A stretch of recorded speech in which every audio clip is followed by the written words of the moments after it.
বাবাকে বুঝতে একটা জীবন লেগে যায়। 4 বছর বয়সে আমার বাবা সেরা। 6 বছর বয়সে বাবা সবাইকে চেনে।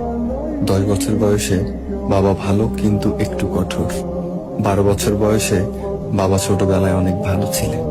14 বছর বয়সে বাবা কেমন জানি বদলে যাচ্ছে। 16 বছর বয়সে বাবা কিছুই বোঝে না।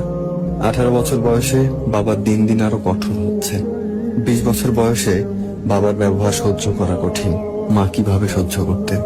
25 বছর বয়সে বাবা সবকিছুতে মতের বিরোধ করেন।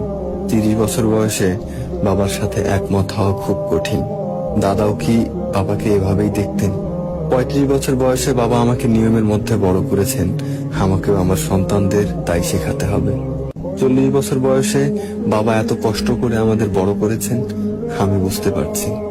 45 বছর বয়সে আমার সন্তানদের সামলানো কঠিন। বাবা কত কষ্ট করেছেন আমাদের ঠিক পথে রাখতে। 50 বছর বয়সে বাবা সবকিছু দীর্ঘমেয়াদী পরিকল্পনা করতেন। তিনি ছিলেন দয়ালু ও বিশেষ একজন মানুষ। সত্যি আমার বাবা সেরা। এই পুরো চক্রটি শেষ হতে 50 বছর লেগেছে, কিন্তু শেষ পর্যন্ত আমরা আবার প্রথম জায়গায় ফিরে যাই। আমার বাবা সেরা। যাদের বাবা বেঁচে আছেন তাদের বাবাকে সম্মান করুন, ভালোবাসুন। আর যাদের বাবা বেঁচে নেই, আল্লাহর কাছে দোয়া করুন যেন তিনি তাদের ক্ষমা করে দেন ও জান্নাত নসিব করেন।